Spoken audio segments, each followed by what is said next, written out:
Hey YouTube, I clipped this just to show off my thoughts on some upcoming content. If you want to check out the full video, please check it out in the card to the right. Otherwise, enjoy this short piece. Drop a like on the video and subscribe if you haven't already. Alright, let's get started.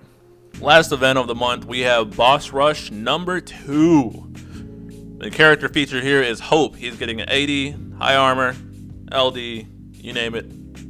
It's high armor, support armor, so the 5% extra attack and the damage cap for the party, HP damage that is. His LD gives a magic imperil debuff. It's important to get the terminology right. I usually don't like, well, actually, but it is magic imperil. So think in terms of Orin, Irvine, Gilgamesh technically, and Fran. It makes you hit in weakness if you hit a certain damage type. So if you're doing magic damage and Hope's debuff is up, you will hit weak damage. That's what it is. He doesn't imperil magic. He doesn't enchant magic. He imperils magic. Very important to get that right. It's also 20% brave damage up. So this is again a very good debuff and also a good call. His LD is a burst heal, and you can overheal the party as well for that extra safety. Hope is all about that defense while also being offensive at the same time. Best defense has a good offense. Whatever. It's a double dump that batteries the party as well. And he got tons of attack up on his limit breaks, so his batteries and his damage improves substantially. His calls are very good for one reason, because he has buff start, and when buff start comes on, Hope has the passive that extends buffs.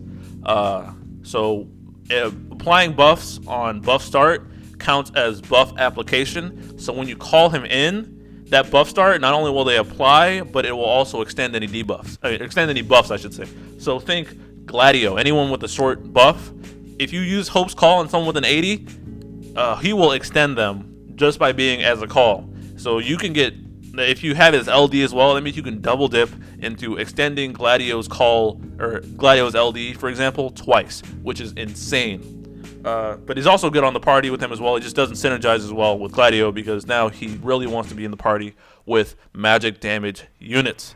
His regular calls, Shell, which is magic defense up, or magic damage reduction, I should say, batteries the party, and the caller gets an attack up effect.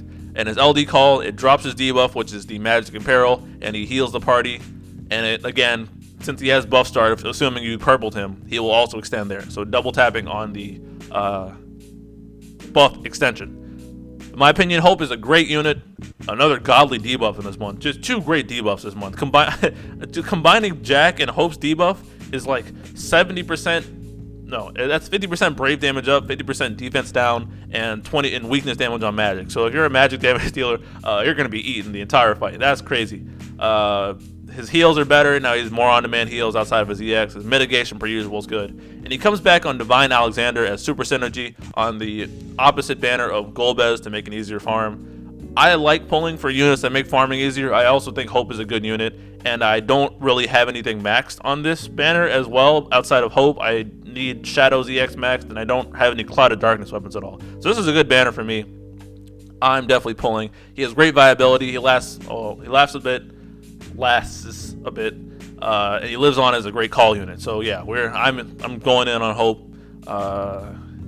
So the boss rush now. Oh boy. For the boss rush, Ultimacia, Jack, Kryl, Hope, Cloud of Darkness, and Shadow are synergy. So that's 6 units, right? Yeah.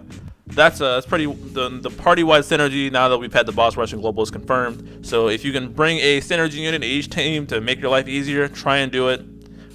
Let's see. It's 3 teams for max reward, so that's upped a bit. It's a bit less restrictive in that regard. Well, not necessarily. They just balance it around 3 teams. And the wave 1 is the Sand Kraken. I think that's the Thancred Lost Chapter boss. I haven't been playing that long. But just annoying Krakens. They delay you like crazy. And the orb is thunder damage. So they want you to bring Kryl there. Gladio is super abusable here, because if they are targeting him and they abuse him while his LD is up, that's pretty much 100% uptime on his LD use without him getting turned. So that's the ideal strategy. They do a huge brave gain somewhere, and sometimes their attacks ignore brave damage reduction. So it'll cut through Gladio's brave damage set to 0, Warrior Light Shields, anything, or Dash, I guess. What else? that's really much the only threatening thing here. I mean, if you don't have Cryo, we have a billion Thunder Enchanters, or you could just go in with Thunder damage as a whole, like Lightning, Reno, Beatrix if you really wanted to. So not that big of a deal. Just know that this wave is pretty obnoxious, but nothing that most people probably can't handle. The Fury and Gladio Wombo combo should clap here. Throw a third Enchanter. I remember in JP for this wave, I did Gladio, Fury, and Garnet, and I did it just fine. So wave 2 is the Sam 08G. This is an Orbless wave. It's the ulti Lost Chapter first wave, if you remember that guy. They get a frame buff that saps you, and they also get themselves some other buffs. They get like Fizz, I think it's Fizz damage resist, which is super annoying. So they're really encouraging you to bring magic damage here. I think this is when they want you to switch in ulti, because they also have random giant brave gains. And because of that Fizz damage resist, you really want to lean on the magic damage unit as well. But again, no orb on this wave. You just want to DPS these guys down as soon as possible. The sap is annoying. I guess if you really want to dispel them somehow, you could make your life slightly easier, but whatever. Wave 3 is the Renoa boss, I think it is. The Swarmfly. It is melee resist, and it is a sap orb. So this is where they're really asking for ulti, just because this guy saps. Excuse me. And because she has a sap on her skill too. Nothing really. And the ads can come back and they can heal the boss, but I don't remember this wave being particularly threatening. Just tanky and a lot of HP. So you can't delay it forever because it needs to get a turn. X Death is a good option. I remember using Shantoto. I had her burst as well, so just damaging them down. And if you bring a melee unit, you need to enchant them, or else they're just not going to do any damage here. And the last wave is it's a new boss. It's a heavy gunner. It's a reskin of the bird, the stupid bird with the guns in the first wave of tier 14. The orb requires you to reduce brave damage via a buff. So this is crying for hope. Hope, however, can satisfy the condition even if he's used as a call, because the shell buffs last a while. Gladio can do this because he reduces damage with his buff. What's his name? Warrior Light. Anyone that's buff based, and I guess Selfie if you really wanted to, but I don't think Selfie's probably too great for boss rush, but you can probably use her. People can get creative here. Oh yeah, Beatrix too. Lots of options here, but they need to get a turn and attack you and deal less damage because of the brave reduction. So letting them not get a turn is probably not in your best interest. They turn blue and green, but I don't remember exactly what they do, but they get nasty HP attacks at some point, so just watch out for that. They're really pushing hope here.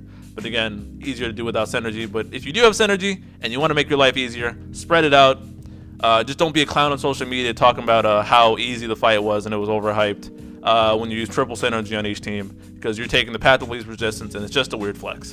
Get a life. JP, so anyways, you can look this up, because again, I did record this. I did Furion, Gladio, and Garnet for the first team, and then Shantoto, Guy, and Rude for the second teams, because what's her name? Toto satisfied the sap orb, and also I had her burst, so I could abuse the extra damage there. I always try to get a burst on each team. That's my rule for boss rush. Try and get one burst on each team, and also get one synergy on each team, just to get the max stats and max damage, so I can get my theoretical best run, stomp it, and get out of there.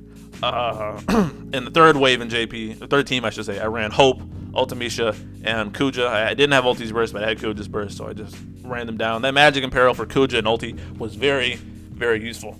On global, I was thinking about it. I think I'll run Furion, Gladio, and Desh on the first wave for the Thunder enchant. Second wave, depends on whether I get Ulti's burst, because if I get Ulti's burst, I'm not going to use Toto. But if Ulti, Karen probably, and Toto, or someone, I'm not sure on my third team. And then on the second team I should say. And on the third team, I'm going to probably run Hope.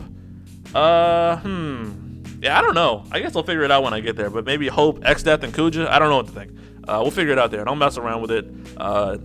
Try some non-synergy, non-burst runs, because that's where the real challenge is at. That's the good stuff. And again, there's no challenge in Boss Rush. It's 3 teams for max rewards, 4 teams for everything but the high armor tokens, and then 5 teams for no token and no high armor. And the global first is somewhere in there. I'm pulling on that probably. We'll see how that goes. Alright, hope you enjoyed the clip. Please drop a like on this video and subscribe to my channel for more content like this. Please be sure to check out the full video and the card, and I'll talk to you guys later. Peace.